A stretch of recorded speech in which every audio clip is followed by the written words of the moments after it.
It's Saturday night. Yep. Everyone's out partying, and here we are, LARPing in our kitchen for a kitchen rant. What's going on, guys? Welcome back to the Trench Grenade channel. I am your host, the average tracksuit enjoyer that your mom said to have at home. Thanks for watching. Guys, tonight we're going to be talking about the importance of training with your partner and some things that go into that. We're going to be talking about everything as far as weapon selection, ammo selection, holster selection, kit setup, battle drill rehearsals, as far as just like not getting crazy about it, but kind of what we do as far as our home defense plan and as far as things to consider if you're gonna train with your partner. Now, this can be geared towards somebody that you LARP with in your own kitchen on a Saturday night, wearing a tracksuit, or it can be geared to a buddy at work that, hey, you train on the weekends, you go to the flat range, and you want to be on the same sheet of music as far as the things we're going to discuss today. Before we get into it, guys, I want you to post in the comment section your favorite Doomsday fantasy. Whether that be, hey, nuclear bombs have fell, you somehow have survived, and you are now, collecting bottle caps across the wasteland, or whatever your Doomsday fantasy is, post that below. I look forward to reading those stories, okay? Here's just some cool Fallout stickers that I've been putting on all my stuff. But yeah, post your Doomsday story down below. I look forward to reading those. Those should be a good time, and maybe you'll find some enjoyment out of the comment section of this video talking about the end of the world, WROL, and what kind of scenario you either would be the most exciting or most likely. That might be fun as well. Yeah. The most likely Doomsday, as we do have an election coming up right around the corner. Okay.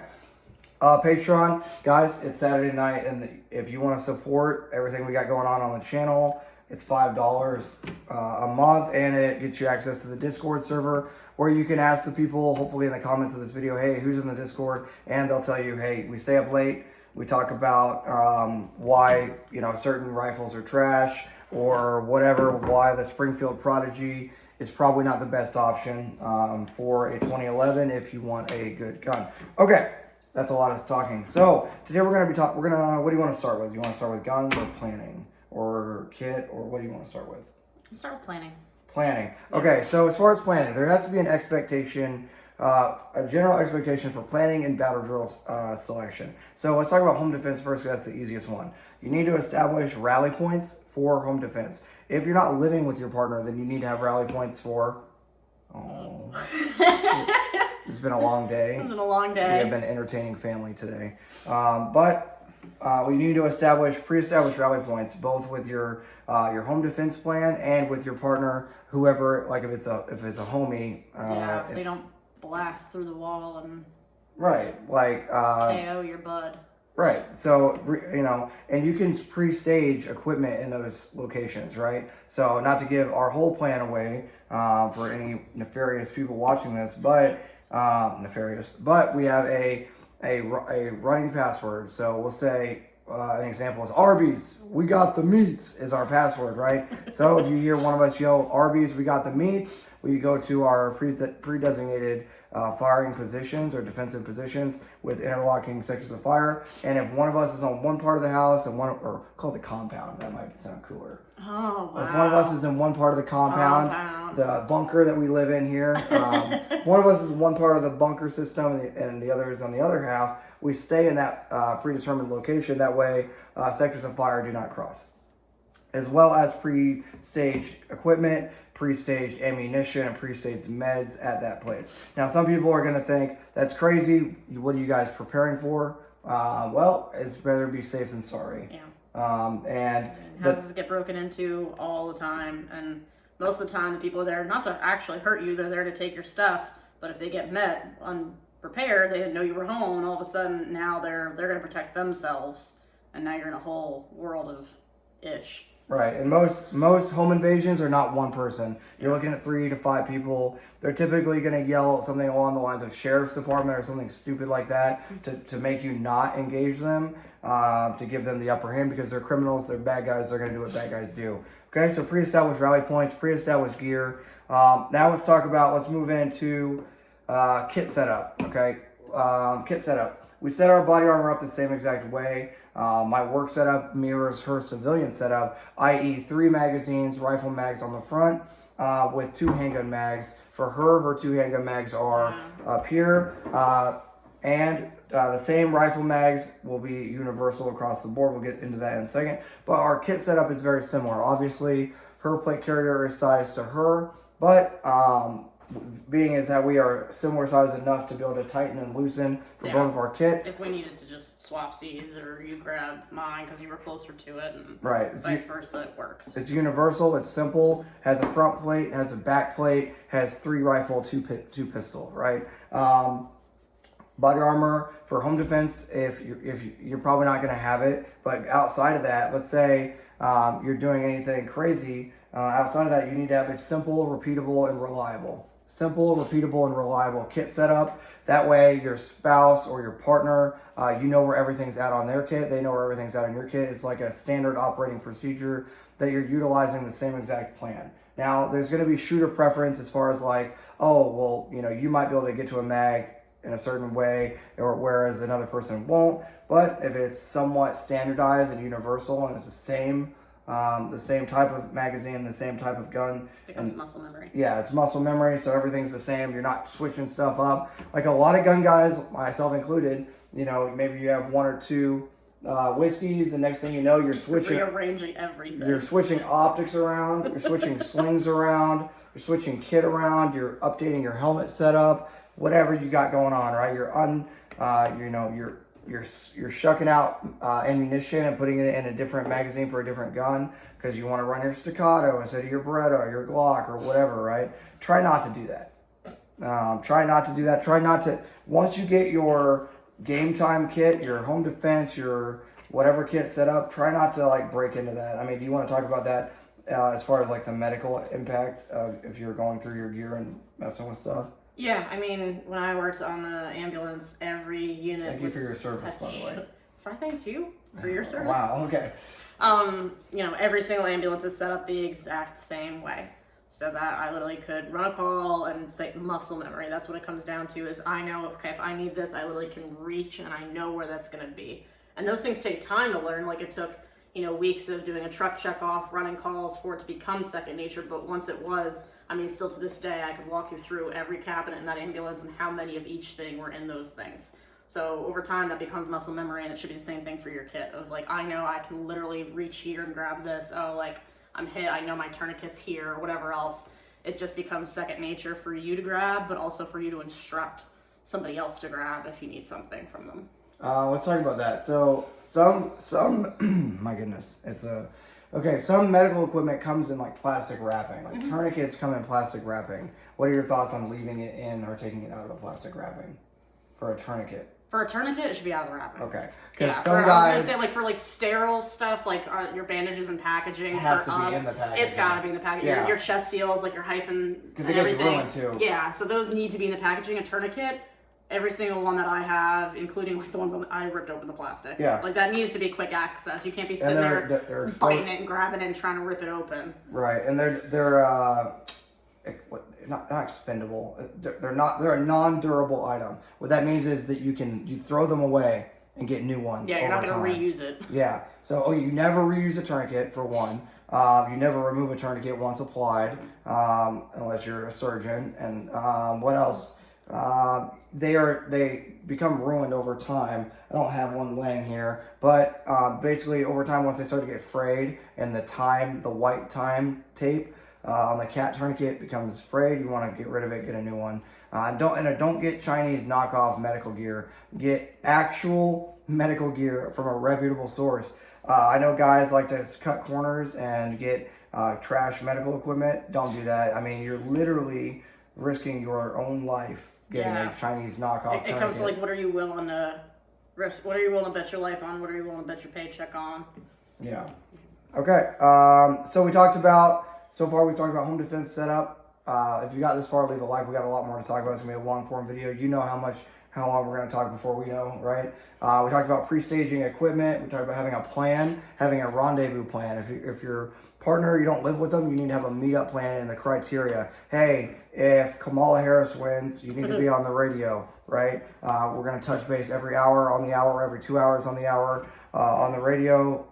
If things get worse, if rioting begins, okay, then we're going to link up at, if things get to this point, it's called an X check or phase lines, right? So if things get bad enough to this, we're going to go to the bunker, right? Or whatever your plan A, B, C, D, all that. Right, a PACE plan, primary, alternate, contingency, and emergency. You need to have that system set up with your partner now, prior to things getting worse, whether it be the election, whether it be whatever, whether it be us giving more money to Ukraine and having a homeless population that is out of control and having a border that is unsecured. Okay, so prior to things getting worse, have a PACE plan. It's primary, alternate, contingency, emergency of how you're going to link up with your partner.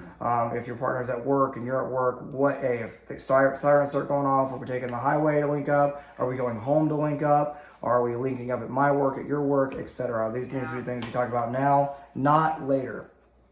Okay, any thoughts on that? Yeah, it just made me think that, honestly, we probably could hone it. We should revise a couple of those steps, because things have happened recently where it's like, hey, where are we going? What's going on? I literally was just thinking, yeah, we could probably perfect that. Yeah, it's a simple conversation, and you also have to test it. There's been nights where we're both doing our hobbies, and we say, Zaxby's, or what is it, Arby's, you got the meats, right? Or whatever the code word, whatever your password is, and you execute your home defense plan, or execute a bug out plan. Yeah. It doesn't have to be every night, it doesn't have to be every month, but every few months you need to be like, hey, reminder, we're going here, we're grabbing this, we're not grabbing that. This is the level of severity if this happens, right? And that goes with any level of training. I mean, we did, mass casualty training, different types of... uncross your arms, you're unapproachable, instructor. Different. I feel like the guy from Despicable Me. What do I do with my hands? Put it in your pocket. I feel like the villain from Despicable Me. Those who don't know. The guy with the little legs? That was me before the little legs with the big belly and the orange. That was me before I hit legs, skipping legs. Anyway, yeah. But it's important to have that, and I derailed. I forgot. Oh, your phrase needs to be something that not common that that wouldn't, if whoever's breaking the house or whatever's happening, wouldn't be able to understand when they hear it. And short of practicing a plan and stuff, it is not to be used lightly. Yeah. It is not meant to joke around. It is not meant for anything other than hey, I think we even came up with a training word sort of thing to jump into it. And then hey, but really, if this gets spoken, no joke, it's happening. Or criteria. It's happening. Yeah. It's happening. There's stuff you got to talk about too, hey, how do we respond to law enforcement knocking on the door? Okay? Yeah. So we don't go to the door with a gun. Do we go to the door at all? Do we just communicate to law enforcement through a camera system? We never open the door unless they say they have a warrant. And in that case, hey, give yourself time to not be armed if they are going to come in, right? Because you're going to lose that legal battle. You know what I mean? This isn't legal advice, just my 2 cents. But if the ATF, for example, comes and knocks on your door because they think you did something stupid with guns, right? Greeting them at the door with your guns in hand is probably not ideal. Don't come rolling up with your 28 and be like, hello, you're going to get smoked. There's bad guys in uniform that are looking for a reason. Don't give them that reason, okay? That's getting on tangent. But to have these conversations about how you and your partner respond. Who is the good guy? Who is the bad guy in your area, your locale, right? What neighbors are a problematic situation if the grid down situation happens? Who near us is hey, those people that live over there, they're the ones that were coming to get they're going to be the ones coming to take your stuff, right? Yeah. Just things to think about. How do we respond to law enforcement? How do we respond, it's happened before where they use females as the bait. They'll come to the door, hey, I just got raped, or yelling, or, they're standing at the front door, it's hey, my car broke down, or I got a flat tire, or, my phone died and my car broke down. Can I just use your phone real quick to call somebody? Yeah. And then you give them access to your house, and now your house is wide open. 5 dudes are standing around the corner. That's a real thing. Make sure, and now we're getting on a tangent. This is supposed to be about training with your partner, right? But do have pre-existing layers of security and things that, hey, if damsel in distress comes up to the front door, short of them like being actively assaulted, and even then, you know, if you have to be able to observe and make that decision, because the second you open that breach point, that front door, you could be, you know, but, you know, if you have your 20-inch and you're like, you know, hey, you know, you make that legal decision for your future, okay? Moving on to, let's talk about everyday carry. Everyday carry. And if one of my moderators or someone that's a fan of the channel that's been here for a while, if you guys can go down below and leave like a timestamp for people in the future, that would be awesome. For like, hey, at this point they talk about this. I know you can talk to the AI. I haven't figured out how to do it.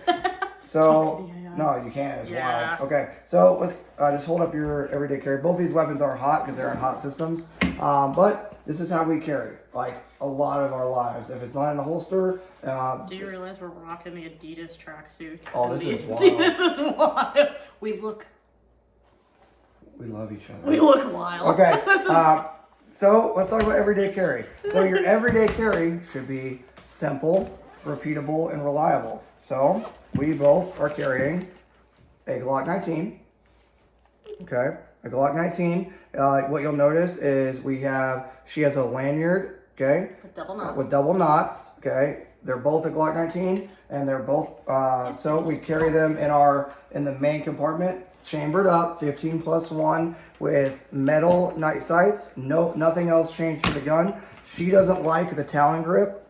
I do like the Talon grip. Well, do you like the Talon grip? I haven't tried it yet. Here. I mean, I've held it, but I haven't shot with it. I like the Talon grip. All it is just you like heat gun it on and it stays on. It makes it like super aggressive, so the pistol doesn't move if you got sweat, blood, whatever. But yeah, our pistol setup is the exact same.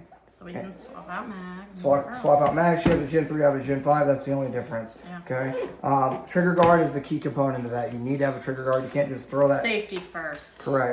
Never mind. I was gonna say I'm a safety officer. Let's talk about ammunition selection. We carry the exact same. It is let's find out, Federal, what is it, Gold Dot? Someone will know. We carry the exact same bullets as well. 124 grain. Let's see. Maybe I can give them a better. I don't know. You guys will know what these things are. I think they're the Federal, either Gold Dot or something. Kind of a snob. It's a bullet. It's a hollow point bullet. a very spear Gold Dot. I don't freaking know. Oh, no, you guys will know what they are. Point. Yeah. It'll get the job done. But we carry the exact same quality ammunition in all of our freaking. You got your backup mag? Oh, there you go. And all that is not the same. This is the 124 grain. So I like backup to the backup. Oh my goodness, I don't even know, but it's good quality stuff, and that's what we carry for everyday carry. That way, it's the exact same system. If we're going to the gym. She will carry this way like the vast majority of the time. I will obviously carry on my hip, 4 o'clock inside the waistband. I would say 40-60 or 30-70 maybe. 30% hip, 70% fanny pack, right? But the key takeaway, don't change anything from the guns. OEM magazines for the Glock, whatever gun you're using, it should be simple, reliable, and repeatable with you and your partner. It should be the exact same ammunition setup every time. It should be the exact same system. Everything should be the same, should be reliable. It should be no finicky stuff going on with the guns at all, or like trying to change out trigger weights and trying to change out things internally. Keep it stock, keep it reliable, right? Keep it as reliable as you can. And whatever you do have, whatever you're using, you should have set up and staged at your points. Yes, extra magazines, spare magazines. You know, like I might have my backup mag in my fanny pack from carrying earlier in the day, but if I have my pistol at bedside and something goes down and I need to move to rally point and I left my fanny pack at bedside because all I did was grab my gun, okay, well, at my rally point, I also know that I have 2-3 more backup mags, whatever else is needed. So stage those things. Ear Pro. We have Ear Pro staged in vehicles and in positions, both for range and real use, right? And that's it if you have time, ideally. Like, understand that if it's really, that's not going to be the priority, But I really would like to have my hearing after something like that. So if I have the second it takes to put on and protect. If for some reason they're not, and 911's already been called, you're in a point of domination, body armor, ear pro goes on next, right? After you're armed, and if you have a couple seconds to get kitted up, but most of the time you're not. But that's a what if game. Okay, so we talked about handgun selection. So that's obviously our go-to is handgun first, because that's going to be the quickest thing. Let's show I am clear. Make sure you're clear, even though we already cleared it, but the safety nerds will go crazy. Okay, so her gun is, her PSA that she likes because it's super lightweight. It's super lightweight, and I built it. Well, put it together. Let's talk about it. What do we use this gun for? What is that gun used for? For home protection and range fun. Yeah, that's this is her training gun and her home defense gun. Training fun, yeah. Anything outside of here, I have, we'll say a couple Daniel defense rifles that she'll probably end up using suppressed, right? But this is her home defense rifle. It is painted because tactically for when I swim underwater. Right. She's actually a lot of you have been asking on the channel, what's with the blue? Like, what tactical environment is this good for? It's not. I was gonna be sarcastic. Okay. It's great. It's great. Great for tactics. Yeah. Winter, blend right in with the snow, with the blue. You're frozen. You're basically a Navy SEAL. Basically, Right. So here's the criteria for a home defense rifle. For her, she this thing. Yeah, go ahead. This thing. Thanks for not. The safety nerds. You're right, but the safety nerds are like, oh my gosh, you have a flag. What was I saying? Something along. Oh, your home defense rifle gives me. Careful, you're hitting the. Oh, the light. Your home defense rifle isn't my preferred, but we know it works. We've shot a ton with that gun. It's not my favorite, but she also has a red dot and a light on there. Yeah. I don't know if we showed them that. If you want to show them. Oh God, okay. Yeah, she has a red dot and a light, and she likes it. Yeah. And it's reliable for home defense enough. And guess what? To all the ladies or whatever out there, it's fun to shoot. So I train with it because I enjoy it. Yeah. It's not kicking my butt. It's not one of those guns that I'm like, oh my God, I hate shooting this thing. It's fun. I enjoy it. I feel comfortable, so I'm willing to train with it. Right. It's a 16-inch M-Lock.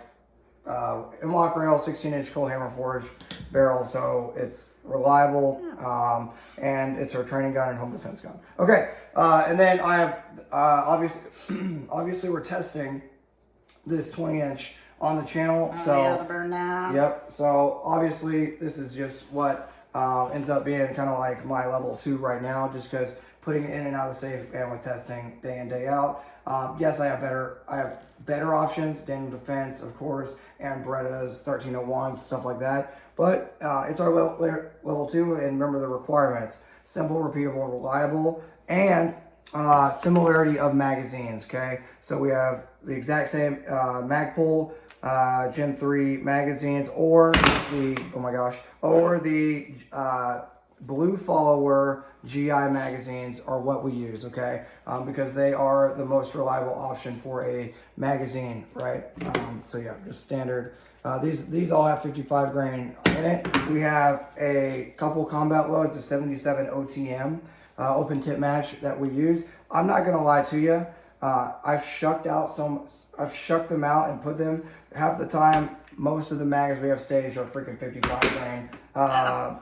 55 grain full metal jacket. My mindset is if we're reaching backup bags in the house with this, we're in trouble. Yeah. So like, you wake up in the middle of the night, Glock 19.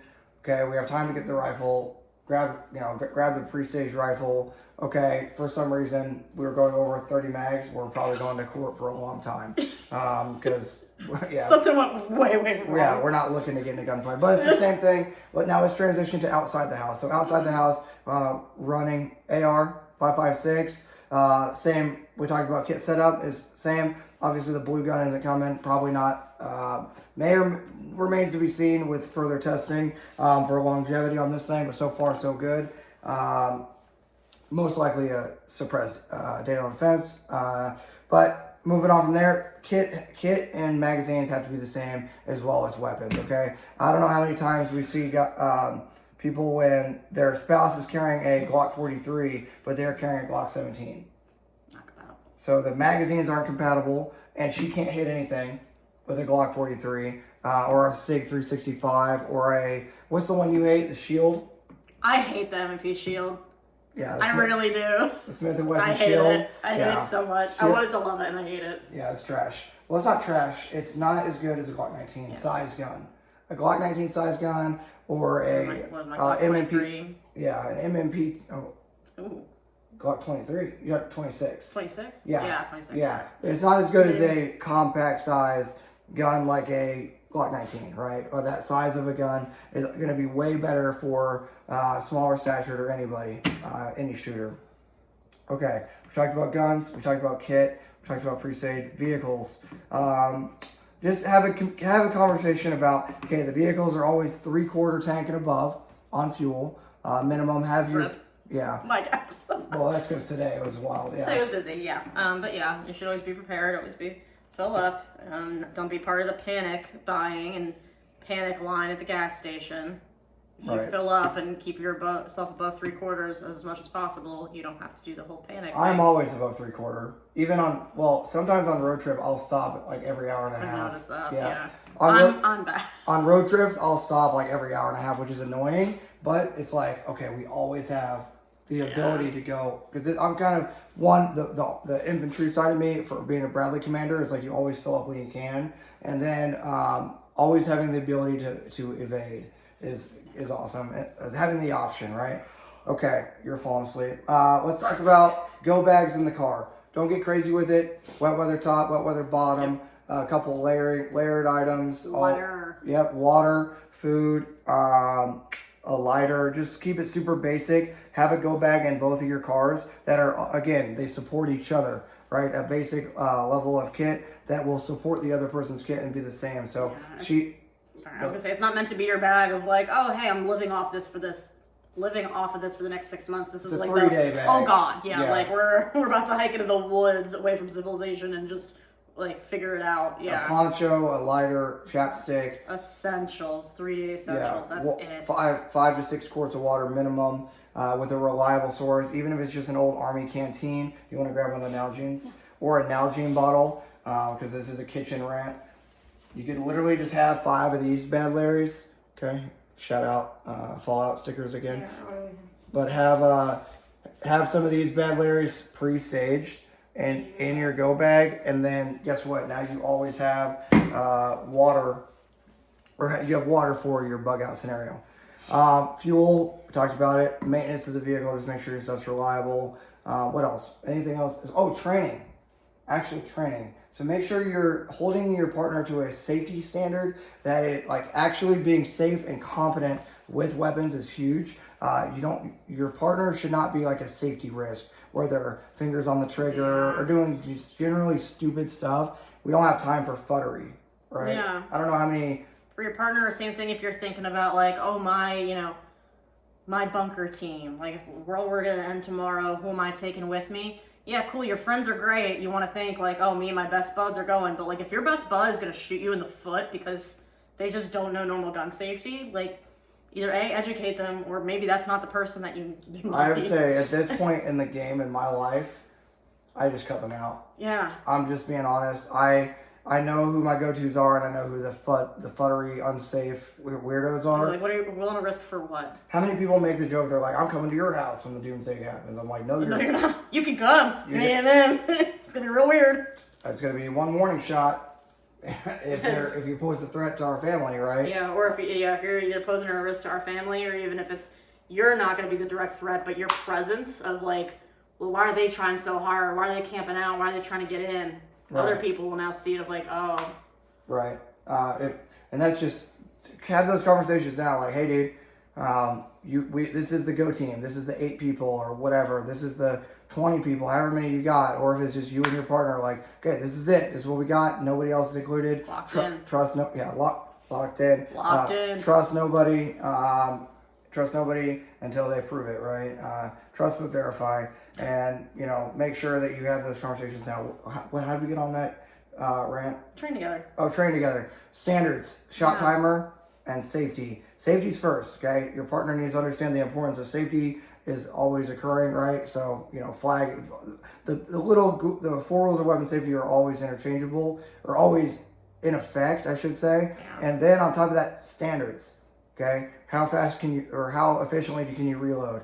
Basic stuff, right? It could be a 1, 2, 3, 3, 2, 1 drill. It can be you fire 4 rounds here, move over there, reload on the go, fire 4 more rounds at a new target, and then get whatever standards you have. They need to be challenging, but they need to be fair, and you need to uphold each other to that standard, as well as physical fitness. You and your partner should lift weights and have enough cardiovascular endurance to be able to actually support each other. If you're not physically fit and you aren't training on the flat range, you need to be training on the flat range. You need to be training in the gym. If your partner is not physically fit and they're a liability, then that's just something you need to address. If it's a medical condition, you need to store up on whatever that is, and you need to do what you can to get around that ailment or injury, because what you don't want to do is have baggage, right? So address that now. That's a hard thing. That's a hard thought process. There's a lot of guys conversation to have. Yeah, there's a lot of guys right now that are going to hear us and they're like,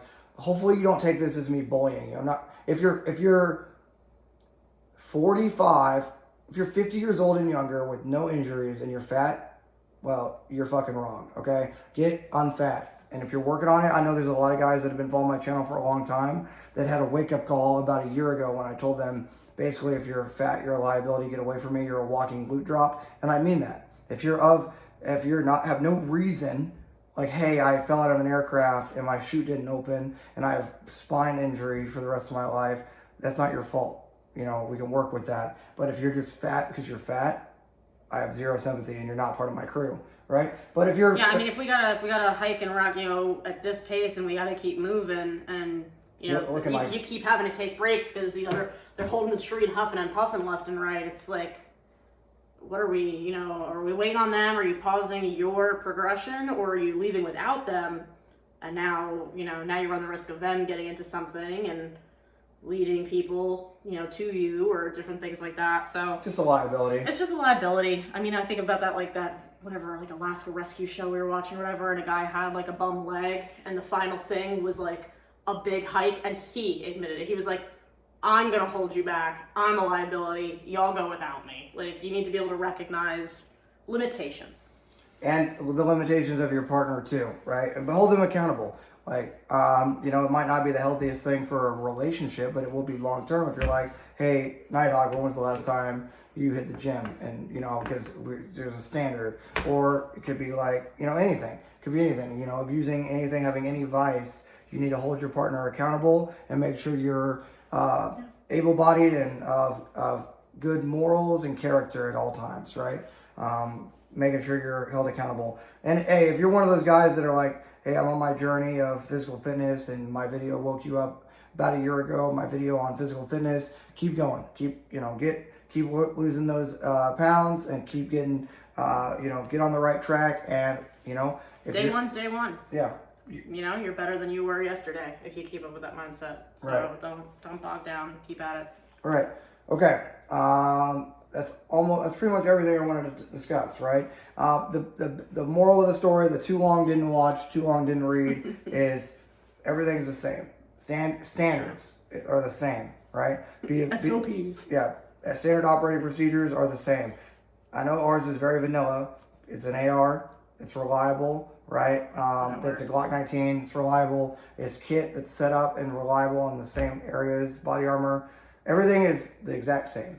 Okay, the plans are pre-established, so... And that should be a comfort. Like, it's a super comforting thing knowing that, like, we both carry the same weapon system, that if, worst case scenario, you go down, that runs out, or, something happens to it, I know I can reach into your bag, pull yours, and everything. I know how to operate all of it. Like, you had me shoot the staccato, which is just different safety, grip, all this stuff, and I'm like visibly uncomfortable with it. I'm not familiar with it. That is not the gun that I want to pull out of your kit in like a oh god situation. I want to be comfortable, know what I'm doing, and ready to go. And realistically, you shouldn't be training constantly, like you said it to me, because I brought a bunch of handguns to the range. I was like so excited to shoot Oh, them yeah, all. And you're let's like, hey, talk how about we about put all of these away and you shoot one? And that was like a hard thing for me, but I was like, but I have all these and I want to get good at all of them. And it's like, no, you don't. You want to get good at one. Really good at one. Think about this. She came out to the range, we had first started dating, and I'm pretty sure she had like a bunch of crappy guns. When I say guns, it was like, when I say crappy guns, I mean, I'm not going to fight with a Smith & Wesson Shield or a 380. She has like a bunch of crappy guns, right? So I was like, listen, you can get the thing about being a shooter and being prepared is getting really good with one thing. And if I could give one piece of advice to you guys is sell all that trash to some loser on the internet that's going to buy it. Don't break any laws selling it. Do whatever your state and local laws say that you can do. Sell all that. Yeah, sell all that. Buy a couple guns that are good, like a Glock 19, exact same setup. Put some metal Trijicon sights or XS big dot sights on there. That's what she runs. She likes XS big dot sights, and train with it. And like you see with the reviews on the channel, they're always honest. The stuff that breaks, we tell you. The stuff that doesn't, we tell you. The stuff that doesn't break, and we use it. And yeah, guess who's had zero problems with their Glock 19? Yeah, both of us, no issues, right? Not a one. Yeah. So my SIG literally jammed up when I took it to the range with my friend the other day. Like one mag in. Yeah. So I was like, see, this is why I don't sell that and just buy another Glock 19 with all those trash guns. More ammo to train, whatever, right? Better, same holster for, I don't know. Buy something that's supporting equipment. But then you gotta train. But then you gotta train, right? But what she's saying and what we're saying is don't have, and I'm guilty of it for the channel mainly. For this channel, I'll go and I'll train with like a Beretta M9A4. And then I'll switch to my carry gun, which is a Glock 19. And then I'll switch to a staccato. And then I'll switch to a shotgun. I'm like, dude. Which I think there's a benefit to being competent in versatility. There's a difference between being able to use and being comfortable. Like I can use a pump shotgun or bolt action. But the point is, what I'm probably going to use, like 99.9% of the time, is a Glock 19 and a, so you better be 20-inch freaking rifle, AR. So with an ACOG, because it's the best. But yeah, if you own a bunch of different guns, a bunch of different types, you're not going to be a good shooter. Like Ben Steger, he talks about it all the time. Like switching from gun to gun for entertainment purposes for YouTube is cool for you guys. It's not cool for the YouTuber, right? So making sure, and I've been doing it a lot less lately, like switching from gun to gun. I just been shooting the Glock 19 and the freaking AR, and that's it. You know what I mean? Because I'm not as inclined to go out and be switching kit around, and I just want to get really good, really good with the one thing. Yeah. Okay. Closing thoughts. We've talked a lot. We've talked a lot. They've talked none. They've talked none. I look forward to reading your guys' comments on this video. Hopefully get some traction with you guys. If you share it with your partner or share it with a buddy who maybe you've been talking to them and you're like, hey, they don't train as much as they should, or they don't have preparedness things in mind that we talked about today. If you share this video with people, it'll get to more people. And if you found this message helpful, it'll help the channel grow and you'll see more kitchen rants. Because I know you guys like the kitchen rants. If you've gotten this far in the video, I want you guys to leave I always got to be careful because the emoji they put, I have to see it forever. Like in my comment thing. Put a dog emoji. Wolf. A wolf. Put a wolf emoji. Oh, I said wolf, but a wolf works. Put a wolf emoji down below if you've gotten this far. Thanks for being here. If a couple of you guys go over and join the Patreon, it'll keep this channel alive, keep me motivated to stand here and talk to you guys with Nighthawk late on a Saturday night when we should be relaxing and doing nothing. But yeah, I look forward to reading your guys' comments. In summary, buy 2 of the same rifle, 2 of the same Glock 19, but then buy a couple more and then train with it, pre-stage gear, have a plan for everything, primary, alternate, contingency, emergency, have the hard conversations now of who's in the circle and who's not, and be of good character.